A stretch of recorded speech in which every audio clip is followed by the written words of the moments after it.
I'm going to do a best ball draft on DraftKings. $5, $3.5 million. This is August the 26th. I drew the 5th pick, which means that I'm going to get somebody that I like in this first half of the first round. I would rather be in the first half of the first round than the back half of the first round at this point. I don't need the 1 pick. I just want to be in the top 6, specifically on DraftKings because of the full PPR with bonuses.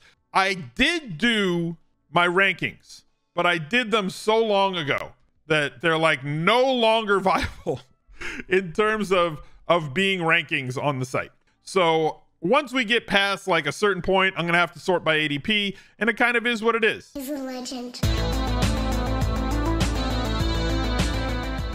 Things have been completely ridiculous. If you were drafting earlier in the summer, and you guys know that I start drafting around May for best ball, the values that we were getting then have now turned into the picks. The Damian Pierces of the world, the Ramondre Stevensons who were at pick 130 when we started drafting, Patrick Mahomes, he was way high. Now he's down in like pick 50. He was around pick 30. You've got so many players that have moved up and down draft boards in terms of ADP. Specifically the young guys. Ramondre Stevenson now going around pick 80. Pierce now going around pick 70. Romeo Dobbs, who was like a last round flyer pick that nobody had heard of, myself included, became somebody that then was just such an easy, click there. Cooper Kupp going 4th. That's interesting. I'm going to take Eckler in this spot.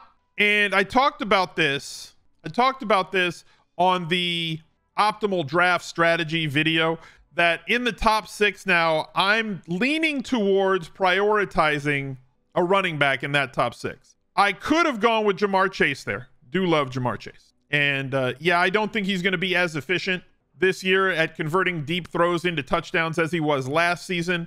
But just like we thought that Justin Jefferson wasn't going to be as efficient, but efficiency can be taken over by a massive volume increase. And I do think that there is a lot of worlds where Jamar Chase gets 150 to 170 targets this year, as opposed to what he saw last year. And he's still going to score touchdowns because he's a player that makes touchdowns happen. It's just what he is, So I do like Jamar Chase. I am going to opt for Austin Eckler in that spot because I am a running back and chill, bell cow and chill sort of drafter. I don't want to be running back heavy. And my strategies for drafts that have happened later now with the change in ADP, I know about when I have to start taking my RBs.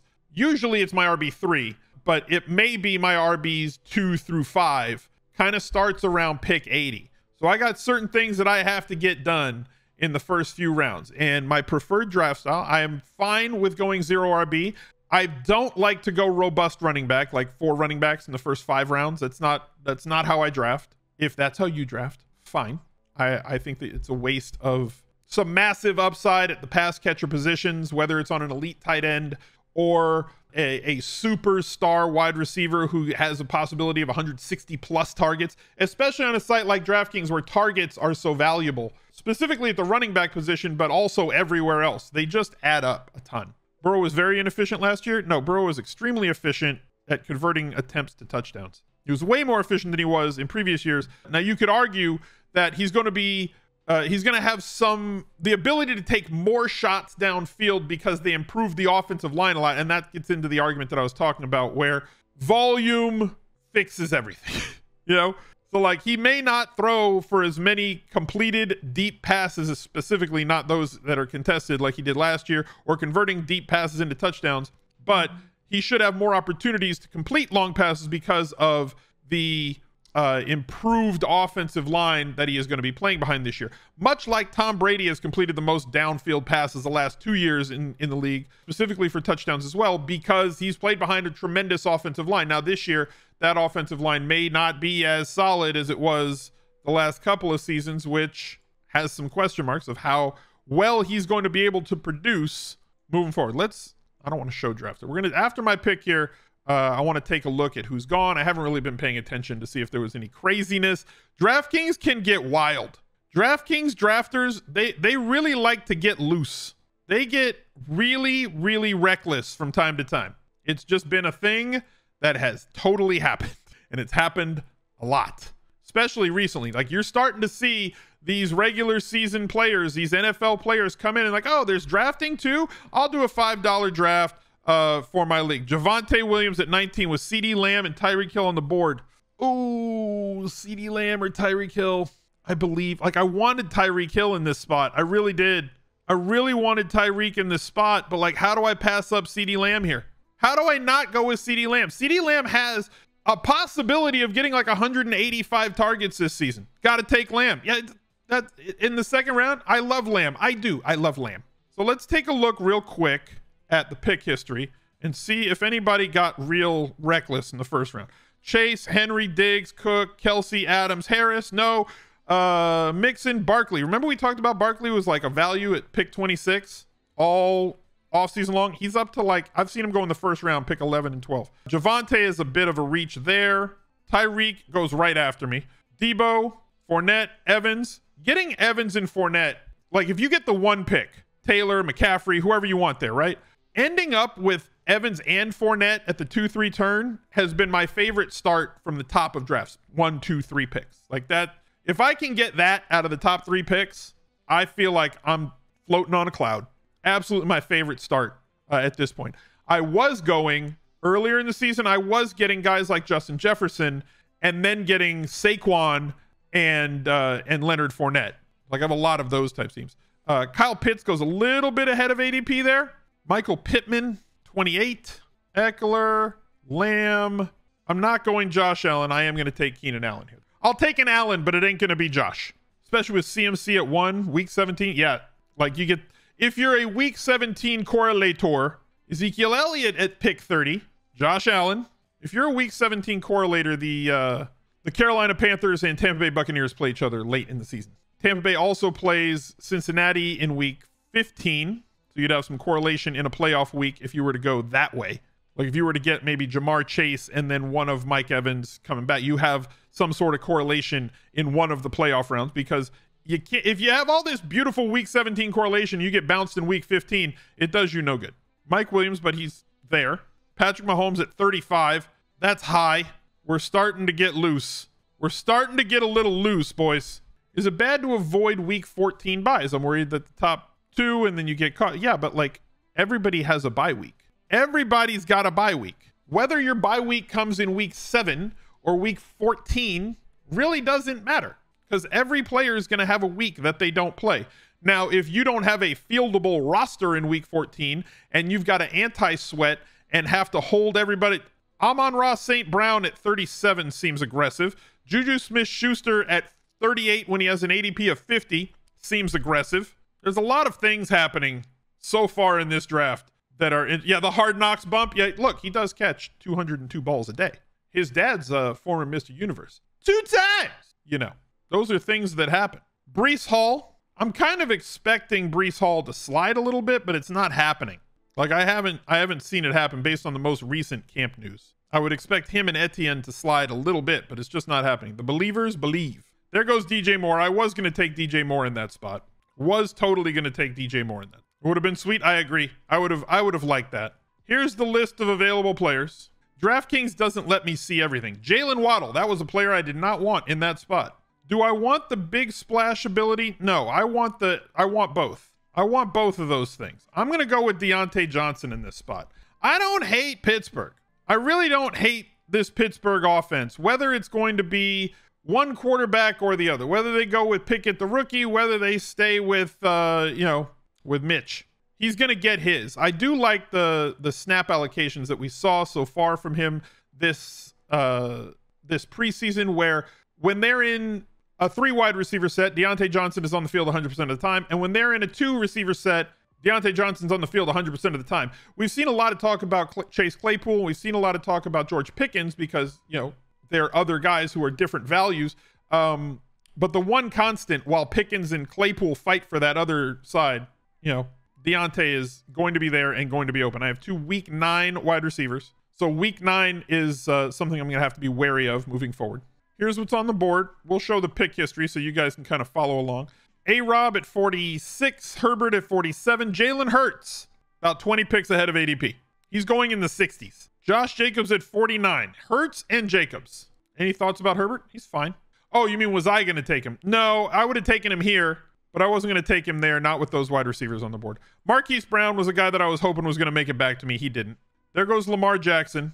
Darren Waller's sliding a little bit. at least based on my ranks, but like he hasn't really practiced a lot. Hasn't really practiced all that much at all. I'm pretty strong at wide receiver right now. So I'm going to take Godwin because I think that I can stomach it with the team that I have. Lamb, Allen, Johnson, Godwin. He'll get healthier as the season moves along. Or Judy. I like Judy too. I have a ton of Judy. Waller changed the agent. What does that have to do with his hamstring? Like, I get it. Welcome to the chat, by the way, Flannel. But like, he's still got to get healthy. So as I said, we're now kind of starting to approach the point where wide receivers, where running backs are going to start to go. All those secondary running backs on the list that we talked about, right? Like once you get out of the dead zone, which used to end with Antonio Gibson, here was the guys after: Pollard, Sanders, CEH, Edmonds, Patterson. Let's start sorting by ADP at this point. Dameon Pierce, 73. CEH, he's moved up. He was in the 85s, 90s. Pollard, Edmonds. Look at this heavy band. Stevenson, Singletary, finally starting to move. Singletary's ADP has been 105 the entire offseason. Now, all of a sudden, he's starting to move up. People are starting to wake up to the fact that he was going to get 65% of the Bills' touches. Oh, you're saying people were saying he wasn't practicing because he wants a new deal? Got it. Brandon Ayuk. Best quarterback still available? Kyler, Trey Lance, Burrow, Wilson, Brady, Dak. Best tight ends? Goddard, Hawkinson. Somebody took Schultz. That's aggressive on Schultz. That's really aggressive on Schultz. I don't think he can pay off that ADP. Pierce going in the 90s underdog? Not for long. Not after the game the other day. That's not going to be sustainable. He's not going to stay there. I don't know who I want here. Mooney, Thielen, Lazard. I do like more, but I got a lot of more. Mitchell, Pierce, CEH. I'm going to wait around there. Tight end, Dallas Goedert. I'll wait there. Quarterback, I could go with Kyler. I don't have any correlation for Kyler right now, but I'm going to take Kyler here. I'm going to find something later for you. I'm going to take Kyler and take the little ADP bargain here. I do like the upside. There goes Dameon Pierce at a very nice 69th pick. I mean, look, there are options. There's Moore, who has been sliding as well, down to pick 117 on ADP. There's Ertz, who is at pick 107. Like, there's options to pair with him. And allows me a little bit of time, right? It allows me to get that superstar QB that I want because there's guys behind him. So focusing on some quarterbacks that, like, sometimes I like to get an early quarterback and then take the guy, right? Get early wide receivers and then build the correlation around them, because it doesn't hurt if your quarterback gets sniped. It's disappointing, but like anybody who does that, it's a really stupid move, you know, to snipe the quarterback from people. Because if the quarterback has the year that you want him to have, you're like, oh, he's going to have like 40 touchdowns. Then you're helping out this other team that has 2 or 3 of their best pass catchers. You're helping out the other guy. And if you think you're hurting the other guy, oh, I took his quarterback. What if that quarterback sucks? That guy's team sucks, and also your team sucks. So one way, you don't win, and the other way, you don't win, and neither does the other guy. I'm going to go for my RB2 in this spot. I kind of do really like CEH here. I like the value. I think that he's going to get enough volume. I know I have 2 week 8 running backs, but I've got a plan. There's a plan in place, chat. Mostly because I don't think that Edmonds can handle a workload over like 14 touches a game. I don't think that this is sustainable for Chase Edmonds. I don't think he can do this, what he did in these 2 weeks, for 10, 12, 17 weeks. I don't think that that's a realistic expectation of his skill set, his frame, which is why they've brought on so many other bigger backs to pound so that he can do his thing and play in space and avoid the ridiculous contact. Christian Kirk, I like that pick. Christian Kirk, to me, I'm trying to build more Trevor Lawrence stacks, and I believe that they do start with Kirk. I prefer Kirk going with Lawrence there than maybe getting MJJ or Evan Ingram later. I think that Evan Ingram's going to be a big profit on his current ADP, which is essentially free. He costs like nothing. Why more falling? It's DraftKings, man. There's no way that I can explain anything. If you're going to ask me, why are things happening in this draft on DraftKings the way that they are currently unfolding? There's no explaining why certain things happen in drafts on DraftKings. Absolutely no explaining it. They just happen, and then you roll with it. There goes Elijah Moore. Tom Brady, right about where he normally goes. Chris Olave, I like a lot. I do not, I'm not going to make the dad joke. I do not love Olave, but I do like Olave. I am going to make the dad joke. Auto drafters bug you. Ramondre Stevenson went behind Harris, by the way. I'm going with Kadarius Toney here. I'm going to go with Kadarius Toney. I know that he had a little hamstring injury a couple of days ago. Like it was just like a grab, but then we saw video from him the next day and he's fine. I have so much Kadarius Toney. So much. Week 9, I know. Week 8 and 9 are going to suck for me. I'm going to have to build some other running backs around these guys moving forward a little bit. Yeah, there's been somebody on auto draft since like round 2. Luckily, he's going to come up on like Antonio Gibson here in a minute.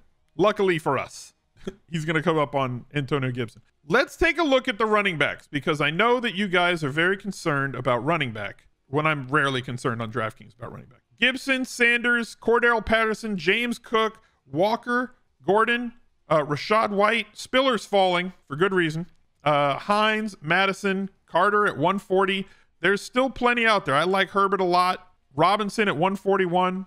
There goes Sky Moore with 2 Ys. The Chiefs rookies are tilting me.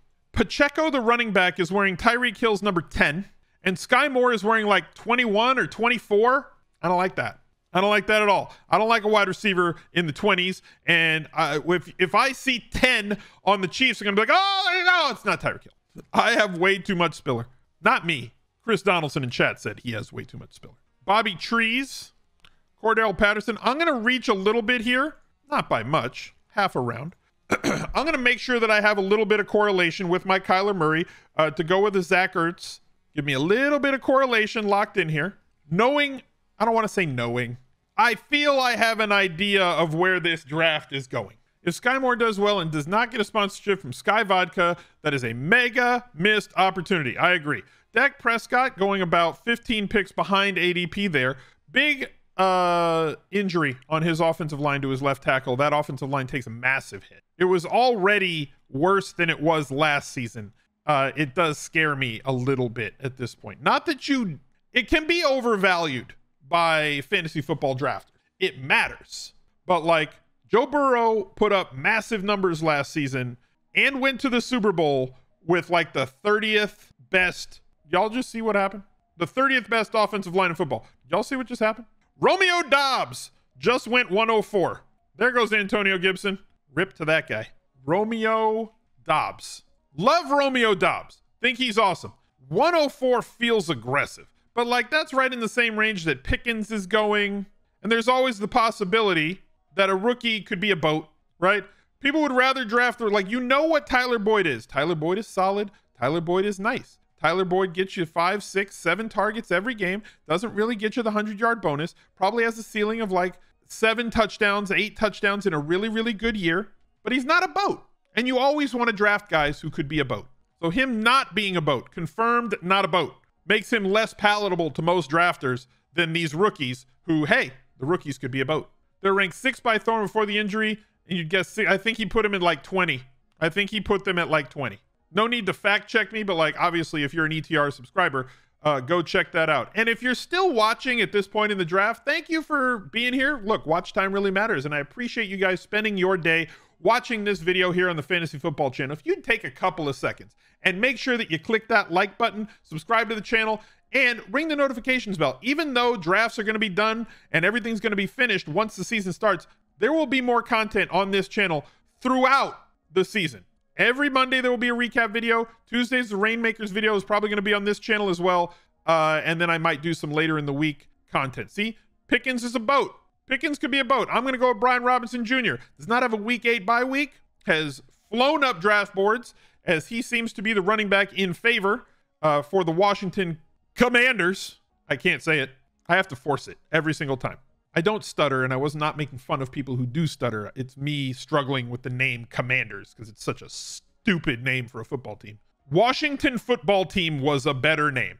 WFT, better acronym. Just another day of my work productivity dropping by 75% for over 2 hours. Exactly.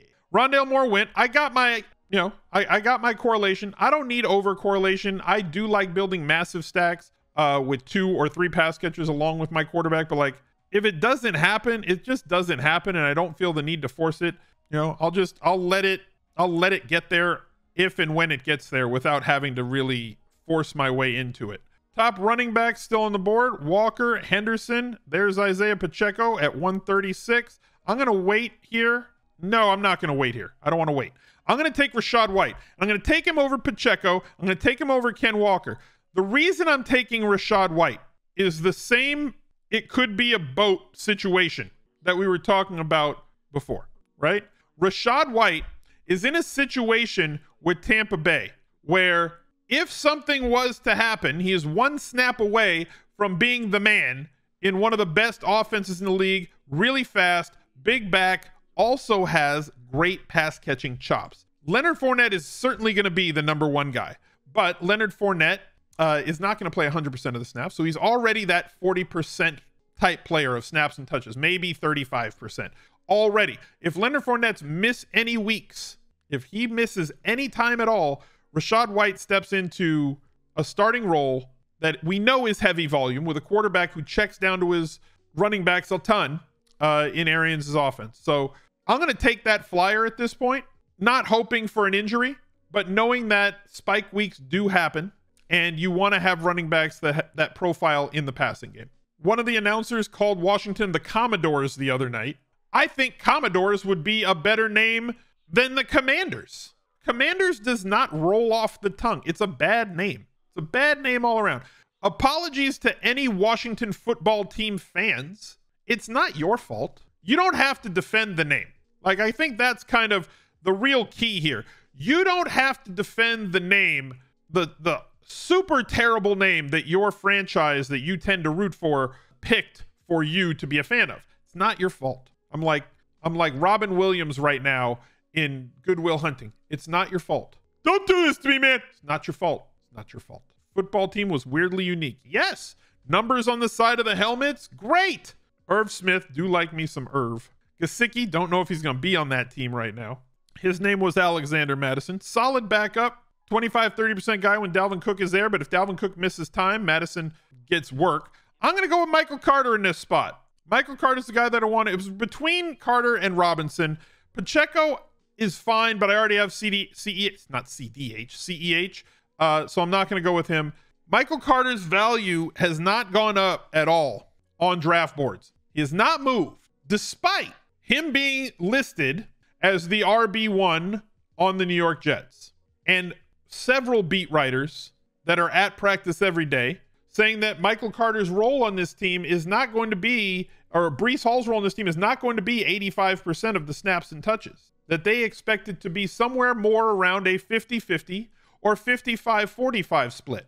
And in that case, the ADP gap between the two of them, with Breece Hall being at 40 and Michael Carter being at 140, is drastically off. If that's the case, one should be at about 65-70 and the other should be at about 115 to 120. Pacheco looked great last night. Pacheco does look very, very good, but I already invested in CEH, so it's not a route that I can go. Plenty of players still on the board at quarterback. Quarterback does tend to go off the board on DraftKings rapidly, more rapidly than you would expect, knowing certain situations. Another player that has not moved. 148 is his ADP. I'm taking him right at ADP. Jacoby Myers. But he doesn't score any touchdowns. You have a quarterback stepping into his second year, spending an entire offseason as the known starter on this team. Jacoby Myers had tons of volume last year. We are playing on DraftKings. Full PPR, bonuses in play. I think that the Patriots are going to throw the ball more this year than they did last year with a rookie quarterback, leaving Jacoby Myers through camp as he was clearly the number one targeted receiver, the most catches through camp. He projects as an 8 target plus a week guy. Yes, over Parker. The tight ends are going to split. He's the volume guy that I really want on that New England team. There goes Mac Jones right after him. Aggressive. It's pretty aggressive on Mac Jones. Things do tend to get a little bit aggressive. Zamir White, somebody that we were drafting, I had him at 195, but again, these are the ranks that I did a month ago. So like, he's no longer 195. He's going right around here now. We were getting him in the last round of drafts before. He is now going around pick 150 to 160 on the regular. Christian Watson, fallen way behind Romeo Doubs in terms of ADP. Alec Pierce, wide receiver Indy. Marvin Jones Jr. See, now we're getting into that value range. So my shift in drafts this last week and a half to 2 weeks is noting that all the value running backs that I was getting from pick 150 through pick 220, right? I could go 2 or 3 running backs through the first 150 picks and know for sure Raheem Mostert at 160, he was going in 190s before. I knew that I could get viable running backs from picks 150 to 220. You can't get that anymore. That time is gone. It's completely dried up at this point, and you're not going to get that sort of value. You're not going to get the volume. You're not going to get the value from those guys and the upside as well. Brian Robinson Jr., Pacheco, all these guys were 18th plus round picks just 2 weeks ago. Now they're going from pick 70 to pick 135. So however it is that you're going to go about drafting your teams, my shift in drafts recently, I'm going to go with Daniel Jones here, right about at ADP. Pick 164, ADP of 164. I do have Kadarius Toney.